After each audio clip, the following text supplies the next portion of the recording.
Welcome back, everybody, to Hello Animal Talks. I'm Jenny Worthington, and I am highlighting people around the world who are doing amazing work for animals. And today I'm so excited to have Anjali Ranadive from Jaws and Paws in California. And she's going to introduce herself to you, and then we will find out all about what she's doing at Jaws and Paws. So, welcome, Anjali.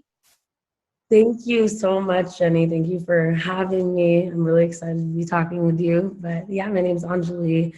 I'm a wildlife biologist, and I've been working with wolves for about 6 years now. I started my own sanctuary called Jaws and Paws, and it's for neglected and abused wolves, wolf dogs, and other animals. And so right now we're kind of just working on growing our sanctuary, solidifying new habitats for our animals because we're pretty new. We've only been at this location for about 2 years. So yeah, I can't wait to talk to you about everything we're doing, and I'm excited. Thank you so much for reaching out. Absolutely. Well, I have to tell you that wolves have always been a favorite animal of mine. I love them. I tried to actually, when I was I'm maybe 18, I tried to get a job with a man who had been written up in the what do you call it, the Midwest, who had a wolf sanctuary as well. And I had always, kind of been taught that you just sort of persevere in trying to get a job. So I wrote him, and he said he didn't want me. And I wrote him again, and he said, I don't Oh, no. want you. And I We wrote were him taking again. you. I wrote him again, and he goes, I'm going to call the police if you don't stop bothering me.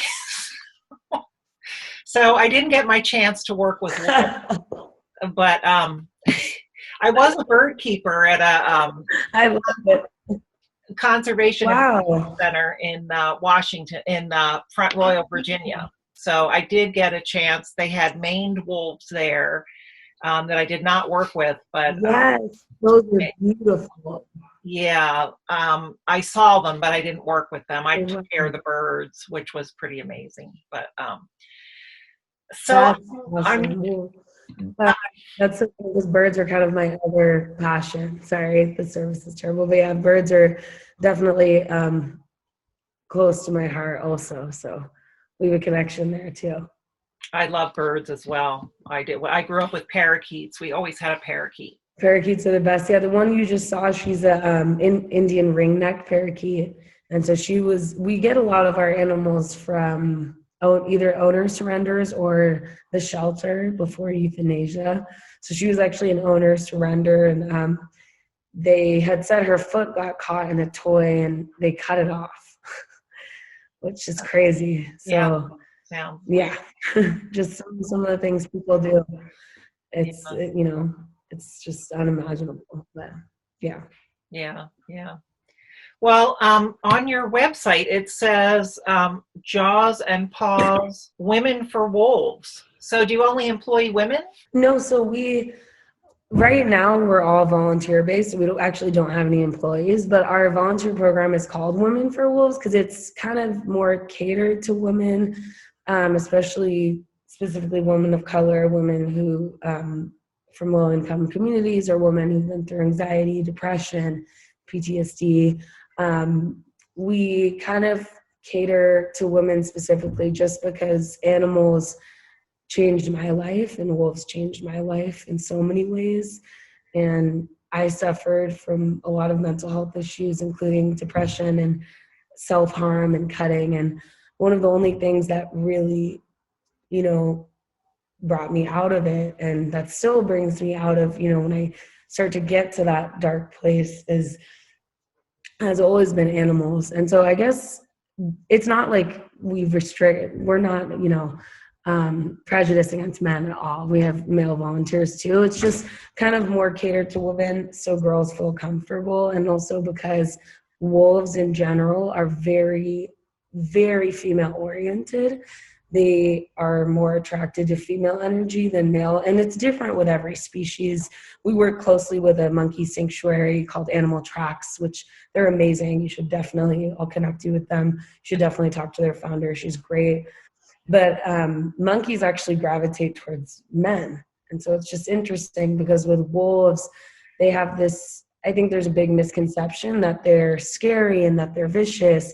And in reality, they're very skittish. And when you come here, you'll see that they're, you know, a lot more afraid of us than we are of them. And so that's one of the reasons why I do like to have women in general, just because the wolves tend to open up more, except my fiance. He has like a different way about him. They love him. But yeah, so I don't know. It's kind of like, I think that's why we call the program Women for Wolves. And we have girls from all walks of life, of all ages, who've come here and volunteered, like sometimes with their mothers, sometimes girls from 8 years old to literally, you know, women in their 60s. And so it's been an amazing variety of people. And I just am a firm believer in getting girls and women involved in science because there's so few of us. And I guess that's another reason. So we also provide Women for Wolves. We provide things like college counseling and volunteer and job opportunities and just, you know, help with whatever you're passionate about that, you know, is related to animals. So that's kind of one thing. Sorry for the long explanation, but yeah.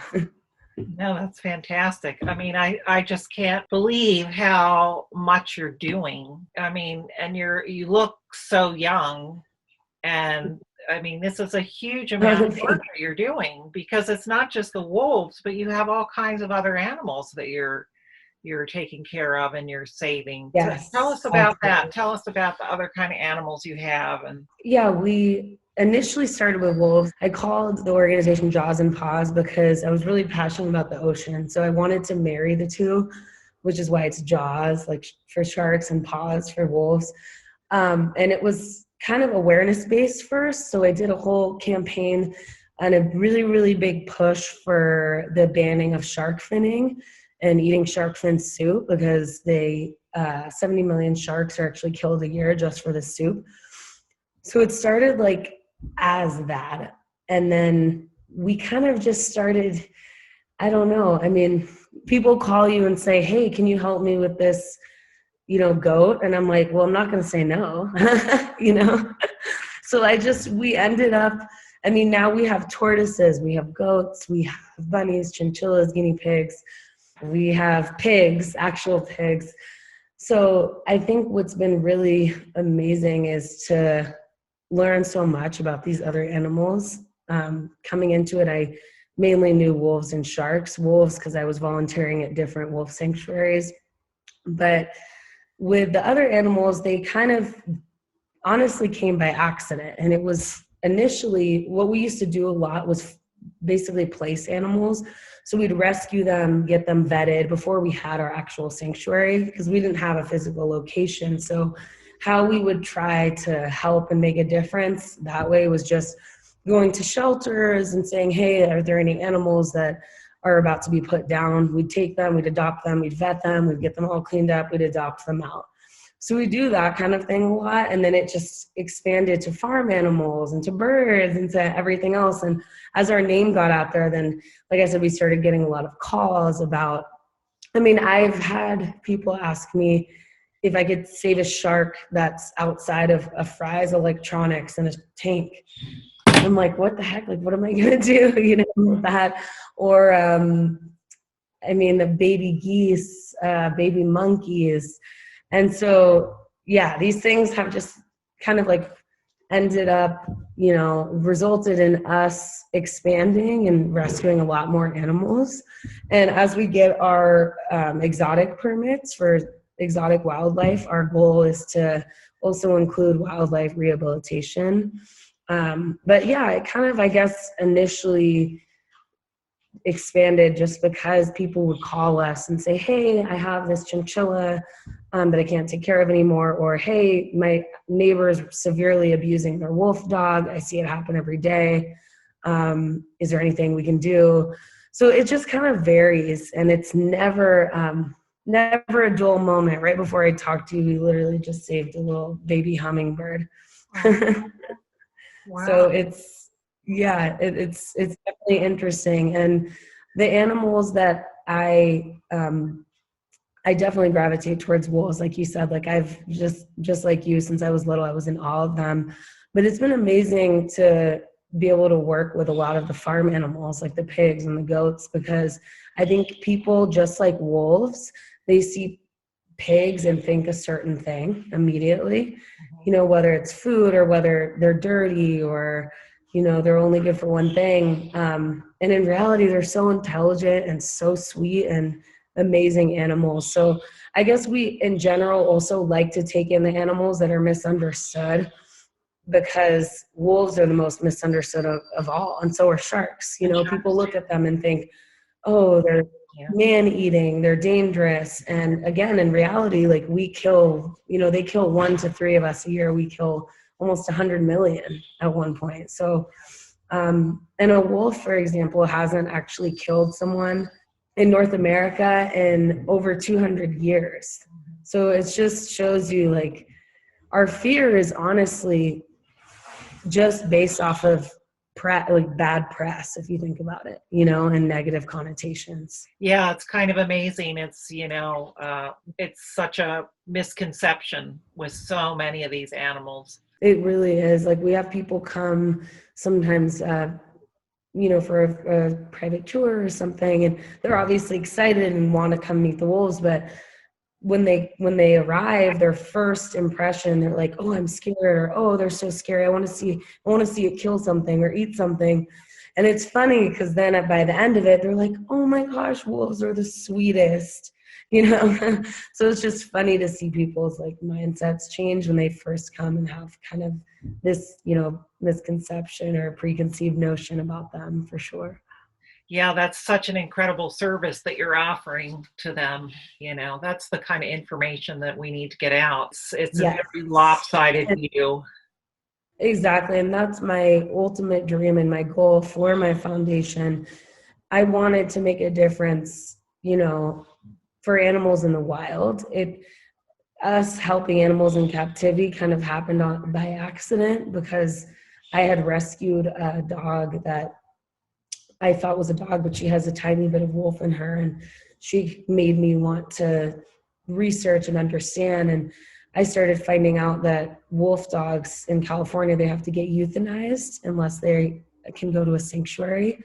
Mhm. And so this happens every week, hundreds and hundreds of them, because more and more people want them as pets. Then they realize how it's not that they're aggressive, it's just they're a lot of work, Yeah. and they're not a full dog. They do have some instincts, that not in an aggressive way, like I said, but it's more of, they don't like to be inside, so they might destroy your couch, and you know what I mean? And then people get mad and then drop them at the shelter, and then they get put down. So, but my overall goal, I think, has always really been to ban the poaching of wolves, and like you said, change the way that people actually view them. And recently they got removed from the endangered species list. And that was what really enraged me and made me want to pursue my master's, because I wanted to get involved in policy and really champion for them, and, to really end poaching. I mean, they're about to kill over 90% of the population in, I think it was Idaho. Yeah, they just did Wyoming. So it's an astounding number, over 90%. And that's over 1,000 wolves. So it's just, sometimes I just don't understand the mindset. But people think they're going to kill their livestock or going to hurt their kids or their dogs. And they account for 0.01% of livestock deaths in the areas where they inhabit. So it just shows you, like, that's nothing. Cattle and ranchers have their livestock die from so many more human-related causes, Yeah. but instead they'd rather kill wolves.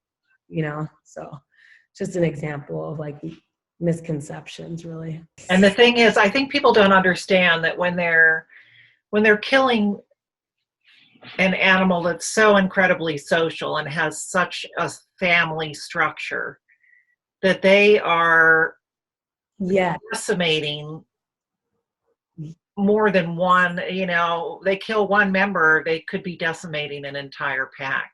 See, it's amazing that you know that, because so many people brush over that. And that's the biggest thing. And we see it even here, how much the pack matters and how much socialization and those family structures matter, And in the wild, it's tenfold. I mean, it's twofold. It's just like you have to, like, people have to realize that they are pack animals. They're so similar to us in a lot of ways, and that's what I try to get people to see. Yeah. And so just removing one, because in a pack, only the alpha female and male pair actually breed. And so the whole rest of the pack just rears the young. And it's like the saying, it takes a whole village, Yeah. And I think that's so amazing. They give up their, fertility. They give up their opportunity to have puppies just to make sure that, the puppies that are there survive. And they do everything for their family. So you're absolutely right. Even killing one that's not an alpha, even if they have nanny wolves, actually, which they're starting to study and realize. They call them the nanny, which is really cool. Yeah. And they end up spending a lot of the time with their nannies. And those are the ones that get killed a lot, because they also are hunters. And so it's just devastating, because then you lose the caretaker for the puppies. So then the alpha male and female can't leave to hunt. So it actually really can, like you said, decimate a pack and even a whole population by just killing a few. So I think that's what's like so heart-wrenching and devastating, about it, especially like just in experiencing them and being around them, and seeing their true nature. Yeah. Yeah. And I think that's true of so many of the animals that are hunted so badly, that they're just incredible, strong family units. Yes, So exactly. yeah, it is. I think it's a big education that needs to be brought out to people, so that they can understand that this is happening. Exactly. It's awareness. Yeah. Yes, exactly.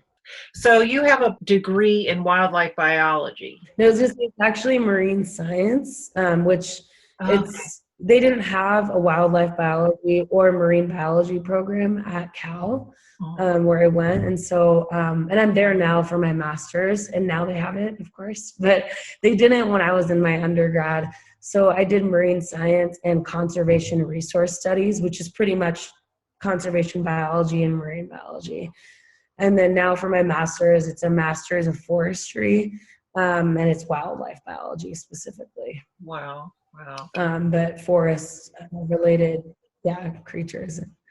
And so do you have to get extra, is that enough for you to have a sanctuary, or did you have to go get permits for setting up your sanctuary? I'm so happy you asked me that.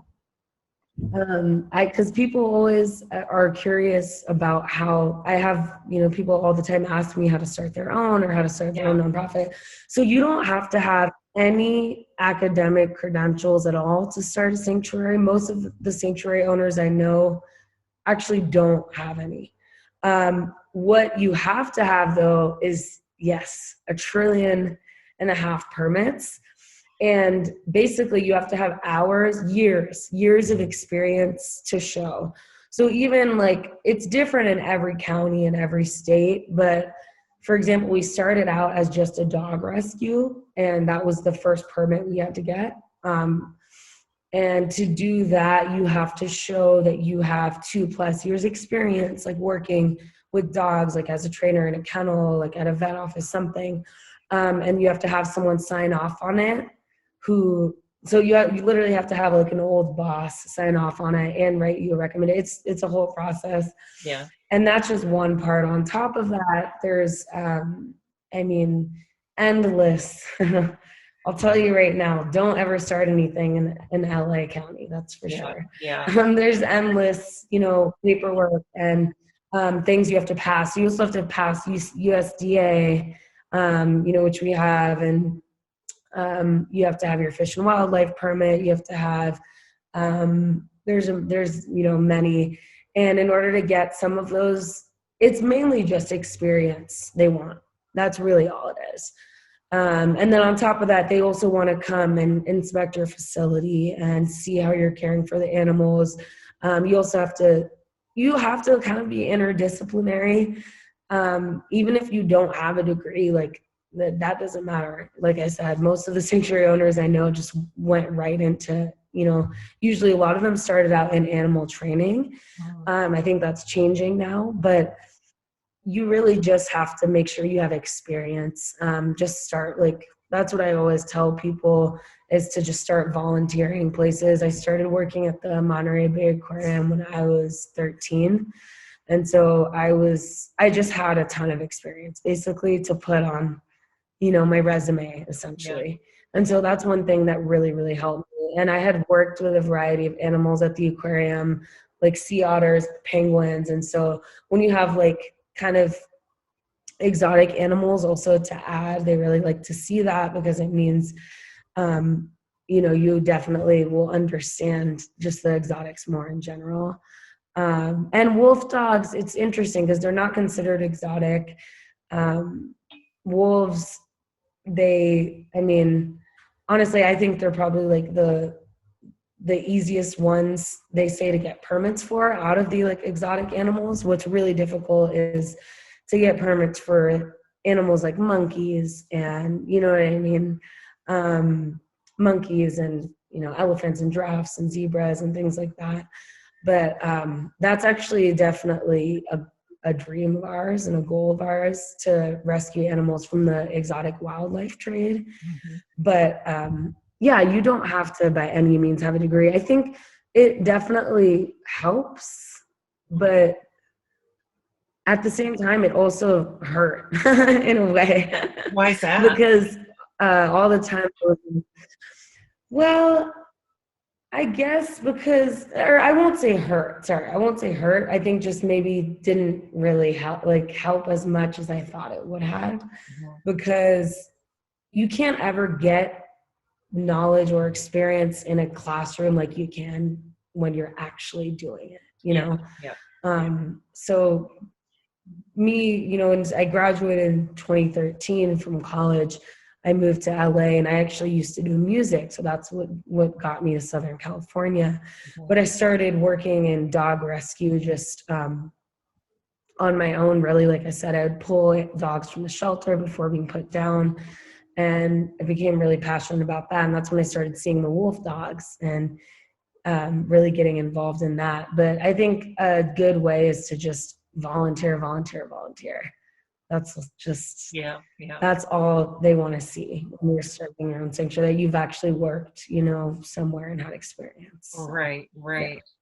Now, so who is breeding these wolf dogs, and is that an illegal thing? Like, why are they not being stopped? Clearly, it's creating a problem. Yes. So they're working on stopping it. It's illegal to own a wolf, a full 100% wolf. Here we have some that are pretty we call them high content, which means they're higher percentage of wolf, and some are lower content. And we haven't gotten them tested, so there's no way to know. And that's where the gray area is. So they make it illegal in most states to own a wolf, but then a lot of the breeders, how they get away with it is they say they're wolf dogs, which they are, but it still doesn't make it right, because the more that they're breeding these animals, they're really just doing it to make money. And there was a big influx of wolf dog breeders after shows like Game of Thrones. There was a direct correlation. There's a whole article. I think it was on BBC that did it, but that was talking about the influx of huskies and northern breed looking dogs and wolves in shelters, because people, they're a lot more desired, because of shows like that, more than they've ever been. Wow. So if you go to the shelter now, for example, and I'm sure this would probably be pretty true in Maryland. I know like most shelters have mainly, if you just walk around, you'll see huskies everywhere. Whereas before it was, Chihuahuas and pit bulls. Yeah. Those are the animals that got surrendered the most, especially like in this, in California and Southern California area. But now when you go to a shelter, half of it is taken up by huskies. And that's because so many people want, wolf-like looking dogs.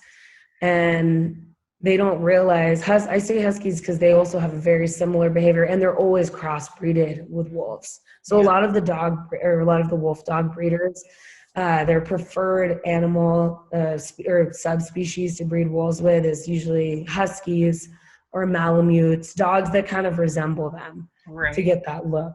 Yeah. So it's really, I don't know, it's really difficult. They're trying to stop it, and they're trying to stop the breeding of them, but I'm not really sure how they'll be able to, because dog and wolf DNA is it's literally almost exactly the same. And that's one of the biggest challenges, is what happens when a wolf dog gets dropped off at the shelter. A lot of the times, if people don't know or don't have experience with wolf dogs, a shelter officer or manager, might say, that looks like a wolf. That's a wolf hybrid. And then when they deem that as a wolf hybrid, then they have to get put down if they don't find a home in usually 30 days. Oh, God. And so what they don't realize by doing that, what they're actually doing, they're deeming them to die. And that's one of the biggest problems. We have some wolf dogs here that I think have almost no wolf in them, but that were from the shelter because someone deemed them as wolf dogs. Yeah. So it's a really confusing thing. It's a lot of people do it. We've rescued, we have some wolves from Hoarders. There was a woman with over 120 in literally these tiny, tiny little cages. It was horrific. Just weird things like that. And when we asked her, she said, well, I'm trying to make a miniature breed of wolf. And she had a bunch of little Pomeranians too. Oh. So she was, I don't even know how you could breed those two animals. But that was her goal. And luckily she got shut down because we did a whole police report, and it was a big operation. But there's a lot of situations like that where people just want to essentially make money, and they can make a few $100s to even $1,000 or more on wolf dogs because they're so desired now. Yeah. So, and when we asked the breeder, the lady, we said, what do you think when people call you a hoarder? Because she was kind of infamous in the area, and she's like, well, the puppies feed the other dogs. I have to have puppies. I have to, keep having puppies because they feed us. Now, wait a minute. And I'm like, but if you keep having puppies, you're just going to keep having more animals. Is she feeding the puppies to the wolves? Oh, no. She was basically saying, I sell them. Oh, okay. And make them, that's so funny. Honestly, we were surprised because she told us some crazy stuff. Yeah. She had shot one in the head right before we got there. There were frozen dead puppies literally on the ground. And she'd be like, oh, they didn't make it overnight. So there were no shelters for them. A lot of times I think people think, oh, they're wolves. They can withstand really, really drastic temperatures. But no, just because they can doesn't mean they should, and they can't, especially the ones mixed with dogs. So, but yeah, you wouldn't believe some of the horror stories that we've seen. Yeah, it's shocking. I read your slaughterhouse. It's shocking. We have one. Oh yeah. That one, I still have, I literally still have nightmares every so often about that place. Yeah. That place was horrible. And it's so sad because the fourth pig, I don't know if you read about, if I put that in there. Did you hear about the piglet that died? I can't remember. Well, so the guy picked them up by their hind legs and slammed them to stun them against the wall. Yeah, I did. It was awful. And he did it to the first one. Yeah, and she ended up having brain damage, and she couldn't drink. She couldn't eat. She just stopped having motor functions in general. And so she had to get put to sleep because she couldn't even breathe on her own eventually. She's just an adorable little baby piglet. And their mom was dead in the stall next to them. So, I mean, yeah, it's shocking. And sometimes we do have animals from people who are really, really good people who just couldn't take care of them anymore, or were moving, or it just became too much financially. So it's not, to me, I don't think there's anything wrong with surrendering an animal if you know that it's going to go to a better home and you know that, it's for the best.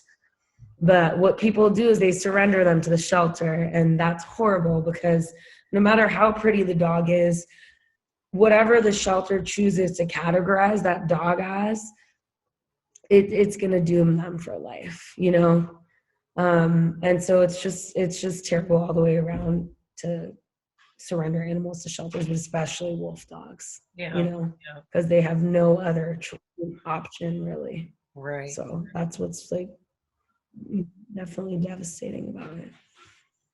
And so the wolf dogs that you have to stay with you, right? They can't ever go and be adopted by somebody else. That's actually a really, really good question. So yes and no. The ones that are higher content, like I said, that are higher percentage of wolf, those can't be adopted out. One, they can't be adopted out legally, and two, they couldn't be adopted out anyways. You can see the behavior difference. They hate being inside. They just don't even want necessarily anything to do with people. Like they're loving, but a lot of them have been through so much that, some of them have never even been touched by people. So those ones obviously can't be adopted out. But we do have 4 that we are adopting out right now that are really low content. I honestly don't think they have wolf in them. Mm-hmm. That's how low content they are. And I think they were just categorized as that.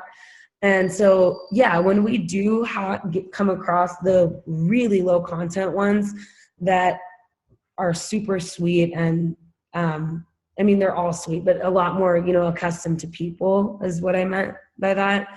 Then yes, we adopt them out because here we try to give them the best life we can. They have nice enclosures. They get fed meat and, every day, and they get walked and they get loved on. But it's still not the wild, and it's still not as good as having an individual relationship as if it's a pet, if that makes sense. Right. Yeah. And so I feel like some of the dogs we have, they deserve that. They deserve to be in a home, and they could be. So that's why we, kind of aim to adopt those ones out, just because it saves room also for the ones that literally can't go anywhere else. We have ones who we can't exactly just leash and take to the vet even, which is why we have an amazing mobile vet, exotic and regular vet. They're incredible, but they're able to come to us, and we're so far out there. So it becomes difficult, and the county gives us animals a lot. So we have, how many? We have, I think or a little more than half, 13 or 14 are from different counties.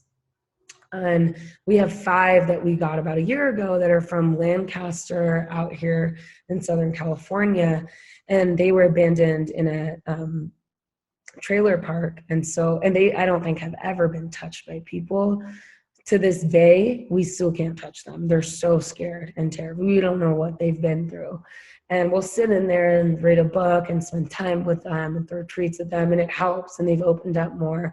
But it's really difficult because they, aren't really animals we can just leash and take to the vet in case of an emergency. Like I said, or even there's a lot of fires out here, and we're approaching fire season. We always get nervous, even though we have our evacuation plan. It's never easy, Yeah. When you have animals, you can't just, all right, come on, boy, hop in the crate. We do have wolves that'll do that because they've been more socialized, but we definitely have some that are just nowhere near that. And so it does make it really difficult, and it makes me angry. I get angry when I think about the people who raised them, because they don't realize what they did by not, by neglecting them and by abusing them. You're literally making it so they can't ever have a regular life, And honestly, people ask me this all the time too. They're like, can you release the ones that are more wolfy to the wild? And I wish, I wish I could do that. They don't allow it. Especially because there's no wolves in California. Well, it's funny, wolves returned for the first time in over 150 years, but there's literally one. So yeah, there's not really a place to release them, literally. He's just hanging out, trying to find a mate. But yeah, so it's difficult. My dream would be to, find a plot or, hundreds of thousands of acres in Alaska somewhere and just have all of them be free. But it sucks. We can't do that. So we try to give them the best possible life that they can have here. And, there's so many things I want to do to add to that. But it's difficult. It's costly, obviously. You can imagine. Yeah, I can't imagine. Yeah. And I can't imagine being able to handle the number of animals that are brought to you or that you're made aware of. I mean, it just must be endless. It's endless, and it's heartbreaking because I hate turning down animals, but we have so much, here now. We have 18 wolf dogs and a total of like almost 40 something animals. So yeah, it's a lot. And so I'm kind of at the point now where we're trying to make sure our sanctuary is the best that it can be for each species, and so that's just improving their structures and making them, ready for all of the elements, really, especially when you're out here in the middle of nowhere in California. The weather changes so drastically. It's either, 95 degrees one day, and then the next day it might, you never know, like it might even come close to snowing. So it snows out here in the mountains where we are. Yeah. So, and we have some tropical animals. So there's always things you have to do to make sure that you can emulate their environment as best possible. But it's hard because it can never be exactly the same. And like I said, I wish that all of them could just be in the wild, know? Yeah. But they're not safe there either. No. That's what's so sad, is they're not safe with us. They're not safe in the wild because of us. So it's such a double-edged sword, Yeah, it is. I mean, we've made it a bad situation. So do you have, how much property do you have to be able to handle all this? Is that an okay question to ask? Yeah, no, that's what I'm saying. We have 10 acres, so we have a really nice amount of land. And there's requirements by like what we were talking about before regarding animal control in LA County and Fish and Wildlife. And so we have to have our enclosures a certain length, and ours are 2 to 3 times the size of a normal wolf enclosure at a sanctuary. So they're nice and spacious, which is good. So they at least have that, and they have each other, they love socializing and being in a pack. And sometimes we have to move them around to kind of find better situations that fit. Sometimes they outgrow each other, just like with people, Yeah. So, I was going to ask like I said, it's always an adventure. Yeah, I was going to ask you how you figure out how to put together. It's it's definitely a challenge. It is something that you definitely have to study and know wolves and wolf dogs and dogs, honestly, in general. But we really just kind of, one of the main things we do is we'll walk them together. And this is good advice for anyone who's trying to integrate a new animal or a new dog into their home with their, the dog that they already have. Doing walks is really, really important. Definitely helps them bond. And, when they're sniffing new scents together, it's kind of a bonding strategy, and just even being out of their enclosure, they're less territorial. If you were to just put them in together, that would be bad, you know? So it has to be kind of a process. But we really usually pair animals by, I'll look at who has an alpha mentality and who has a more submissive mentality. And I will be careful to not put two alphas together that are the same gender, unless they just, for some freak circumstance, they happen to get along. But wolves tend to be same-sex aggressive with each other. So females fight females and males fight males. That's not always the case, but that's usually the pattern. So we have, what's really interesting is we have more alpha females than males, and the alpha of our whole pack is a female. And that's something that I started to look into, and I want to go on to get my PhD to study this, the alpha female, and how there's a big kind of misconception again about wolves, and just even the term alpha male, that we, you know, termed it as being male. But in reality, they're starting to find in the wild, there's actually even more females who, even though there's a pair, there's always an alpha male and female, one kind of is in charge over the other, if that makes sense. And it tends to be the female. So it's, we have a few alpha females here, and anytime they walk by each other, even, you know, one walks by the other's enclosure, they're just not happy. Like, they just hate each other. And so we just, there's some that you just know just won't, it's not going to happen. You know what I mean? But it's a process, and it takes a lot of patience, for sure. For sure. Yeah. And it can be scary. I mean, not anymore, because you know, I've been doing this for a decent amount of time, but I still get a little bit nervous, because you want them to get along. And we've had situations where we've worked with two to like eventually live together, and they're doing great, and then they're living together and everything's fine, and months down the line they just snap on each other, you know. And it's also, you have to think they're not in a natural environment, you know. So that's one of the factors. And another key factor is it's almost like studying a person in prison or something, you know.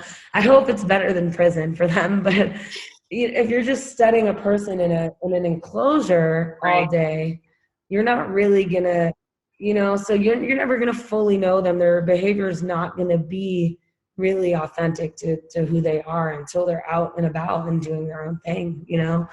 So that's kind of how I look at it.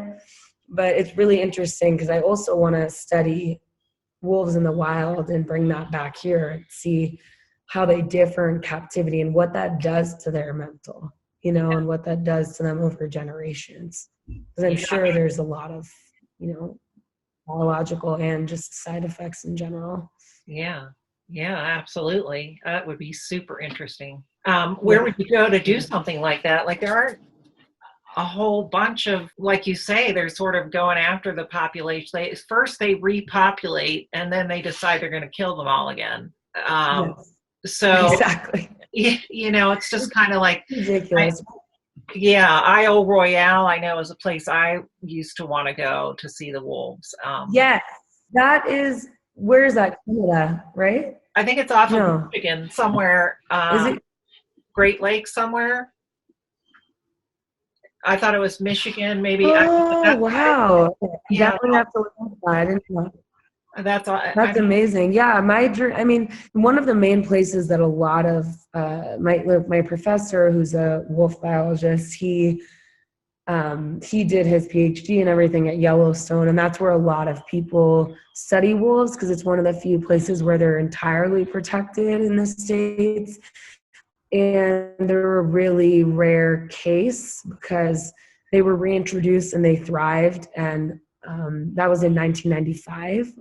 They were reintroduced, and their numbers went up so much that then, people wanted to start killing them again. Yeah. But they started thriving and doing really well. And people saw over time that, I don't know if you heard of this, but the ecosystem started to change. Rivers actually came back. Yeah. Beavers returned, eagles, grizzly bears. Everything started to thrive again, because that's what wolves do. I mean, even here we've seen, you know, vegetation growing for the first time, where it's a desert here. And I truly believe it's because they help keep they help keep a lot of pest animals away, that, you know, destroy vegetation, and they help ward off ground squirrels and rats. And so, yeah, I mean, they're crucial to their surrounding ecosystem. So it's definitely something I want to pursue for sure. Yeah. There was that amazing documentary called How Wolves Change Rivers, I think is what it was called. Yes. Yeah. Yes, Totally. that's it. Yeah, That's amazing. So it's all that apex predator being so crucial to the, you know, health of the environment. Exactly. Yeah. Exactly. So interesting. Okay, so I wanted to ask you, if you get a call, like you said, you had been called to that somebody had a wolf dog and they were abusing them. Do you have to go through the police to go after them, or animal control, or can you just, as an organization, go to them and confiscate that animal? So I've never dealt with the police when it comes to an animal, except for when we sent that report about the hoarder. Mm-hmm. So I'll go to the police if there's something really major, but animal control takes care of it. So usually animal control is the go-to in those situations. But we also have just gone in there on our own and paraded like someone who wanted to buy a dog or something, you know, to kind of get a look. So we've gone like undercover before, essentially. Yeah. And just to scope out the situation. And I've had situations where I've talked, like the hoarder, for example. She let us take 21 wolves. And she said she was in over her head. You know, she usually charged people for them, and obviously we weren't going to do that. I was like, look, I'll take these guys off your hands. You won't have to feed them. You'll save money. I'll make sure that they get the best care possible. They'll get vetted. They all had parvo. They're super sickly. So it kind of depends. It's definitely important to have good communication skills, though, and to be able to talk to people and understand their side. Because even in the situation of this woman who had been severely abusing her wolf dogs, she loved them. You know, she truly believed she was doing something right.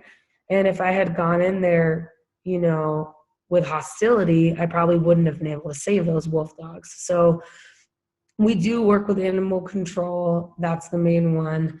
If it's really bad, I would go to the police, but it's been a while since I've done that. Usually we can handle it on our own, but it's kind of like you start on your own, and then it might even reach out to other sanctuaries or organizations who've been around longer that have more, you know, that aren't as wet behind the ears as us, I guess. And they have, you know, a lot of, you know, many more strategies, I guess, than we do, just since I'm still kind of getting the hang of things. So it's nice to bring other people in, and we'll do rescues together, and we can kind of like benefit each other that way. But I'll start by just trying, you know, to do it on our own initially, and just kind of having a conversation with the person and just being like, hey, like, you know, this is happening. You're abusing your dog or whatever it is. You don't even really want it, you know? And so it's just kind of having an honest, open conversation. And then if that doesn't work, then you go to another organization to try to get their help. If that doesn't work, you go to animal control. And then if that doesn't work, you go to the police. So that's kind of the chain of, you know, events that happens. Yeah. So it really is a diplomatic process that you're going through. Absolutely. What kind of effect has this COVID pandemic had on you guys? Has it been beneficial, or has it made it harder? You know, it's funny. I think probably a lot of people and a lot of business, I'm sure you feel the same way. It's been both. It's been obviously harder for all of the main reasons, like money. I mean, first of all, it's really hard to raise money when you can't open to the public, you know? We also can't open to the public right now because of LA County, and there's new permits that we're required to get. So it's not really COVID. But the other thing is, it's been difficult because people are I mean, people are focused and worried about their own lives and their own problems, which is completely understandable. So I think there's not as many, we used to have a lot more donors, a lot more private donors. But I think where COVID has actually benefited us tremendously is it's given us a grace period to really just, when we actually purchased this land, it was covered in junk and glass. And I mean, it was just a complete mess. And so we're still cleaning that up. And it's kind of enabled us to focus on, those projects and just getting those things done. But there's been ways where it's affected us negatively for sure. And funding is the main thing, which I'm sure a lot of people are finding, similar experience. Yeah. And dealing with COVID. So, well, I just think it's amazing what you're doing. We would definitely love to have you out here. I have to do a feeding for, because we're feeding some of the wolves 3 times a day to help them gain weight a little bit. But I was going to ask you, I would love to, if we could try a Reiki session with one of the animals virtually. I think that would be so cool, and it would be really great cross promoting and branding for us both. I think it'd be really, really awesome. Yeah, I would love that. All you have to do is send me a picture and a name, and I will do a session from here. Yeah. Oh my gosh. Yeah, it's That's all energy. Amazing. It's all It's all energy. Energy travels anywhere. Would you be okay with recording it? Well, there's really not much to record. Or is it like I don't really know how it's. I'm just sitting quietly, and sometimes I'll use like a stuffed animal as a sort of what do you call it? Like a surrogate kind of a thing. Like I'm sending the energy, like I'm just using the animal as a way, just as a form to work with. Okay, got it. But yeah. I can also just, sit and picture the animal and just do it all in my mind and send the energy that way. That is so cool. I would definitely love to do that. I would love to do that. I would love to. We'll for sure be in touch, and let me know maybe if there's a time next week that works for you. Yeah, there's definitely a few animals who benefit from it. If you're ever in California, for sure you need to come meet the wolves. And I would definitely love that.